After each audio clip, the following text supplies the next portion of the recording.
Welcome to my channel. ఈరోజు మన ఛానల్లో రాయలసీమ చట్నీ దోశ అండి. దానికి కావలసిన పదార్థాలు వంకాయ, పచ్చిమిరపకాయలు, ఉల్లిపాయలు, టమోటాలు అండి. వీటన్నిటిని కొంచెం నూనె వేసి వేయించుకోవాలండి. నూనెలో కొంచెం జీలకర్ర వేసి ఇవన్నీ ముక్కలన్నీ వేసుకోవాలండి, ఒకటి తర్వాత ఒకటి. వంకాయలు, ఉల్లిపాయలు, టమోటాలు, ఇలా పచ్చిమిర్చి అన్నీ వేసి వేయించుకోవాలండి. చాలా బాగుంటుందండి ఇది చట్నీ. ఇలా పసుపు కూడా వేయాలండి చట్నీలోకి. దీనికి తగినంతగా ఉప్పు వేసి అన్నిటినీ కొంచెం వేయించుకోవాలండి. అంటే పచ్చివాసన పోయేంత వరకు వేయించుకోవాలి. అలా వేయించుకుంటే బాగుంటుందండి. అలా వేయించుకున్న తర్వాత ఈ ముక్కలు ఉడకడానికి తగినన్ని నీళ్లు పోసి ఉడికించుకోవాలి ముక్కల్ని. అప్పుడే ఈ చట్నీ టేస్ట్ చాలా బాగా వస్తుంది. ఇది రాయలసీమలో చాలా ఫేమస్ అండి ఈ చట్నీ. ఈ చట్నీను దోశ చాలా బాగుంటుందండి.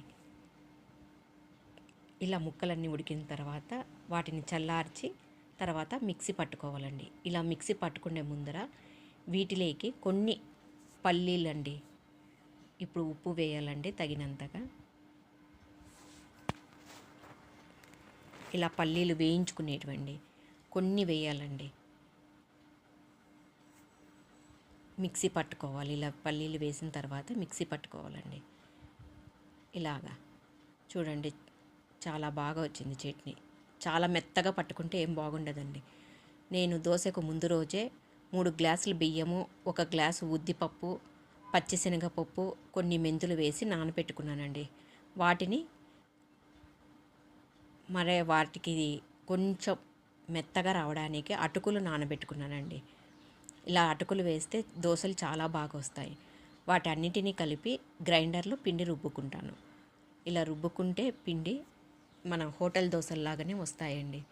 చాలా టేస్ట్గా ఉంటాయి దోశలు. మీరు కూడా ఇలాగే చేసుకోండి. ఈ దోశ పిండి రుబ్బేటప్పుడు అన్నము ఉడికించుకొని పెట్టుకున్న అన్నముని చల్లార్చి ఆ అన్నంని కూడా దోశలోకి వేస్తే మంచి కలరు క్రిస్పీగా వస్తాయండి. ఇలా రుబ్బుకోవాలి. చాలా మెత్తగా కాకుండా కొంచెం బరకగానే దోశపిండి రుబ్బుకుంటామండి. ఇలా రుబ్బుకున్న పిండిని మరుసటి రోజు ఉదయానికి ఇలా పొంగుతుందండి. చూడండి ఎంత బాగా పొంగిందో. ఇలా పొంగుతూనే దోశ బాగా వస్తుందండి. ఇలా అంతా కలుపుకొని పిండినంతా కొంచెం ఉప్పు వేసి కలిపి దోశకు సరిపోయినంత బ్యాటర్ తయారు చేసుకొని పెట్టుకోవాలి. ఇలా పెనం కాల్చుకున్న తర్వాత నూనె వేసి పెనాన్ని కాల్చిన తర్వాత ఇలా దోశపిండిని వేసి దోశను వేసుకోవాలండి. చూడండి ఎంత బాగా వేస్తున్నానో. వేస్తున్నప్పుడే దోశ బొర్రలు బొర్రలు పడుతున్నాయి చూడండి. చాలా సాఫ్ట్గా వస్తాయండి. తర్వాత అటువైపు కూడా తిప్పి కొంచెం నూనె వేసి కాల్చుకోవాలండి. చూడండి మంచి కలర్ వచ్చింది. ఇప్పుడు దోశ మీద మనం చేసుకున్న చట్నీని వేసి పట్టించుకోవాలండి. ఇది చట్నీ చాలా టేస్ట్ అండి. రాయలసీమలో స్పెషల్ అండి. ఈ చట్నీ చేసుకొని ఇలా పట్టించుకొని దాని మీద కొంచెం మనం పప్పులు ఉంటాయి కదండి, పప్పుల పొడిని చల్లుకొని చేసుకోవాలండి. నేను చూపించిన విధంగానే చేసుకోండి. చట్నీ చాలా టేస్ట్గా ఉంటుందండి.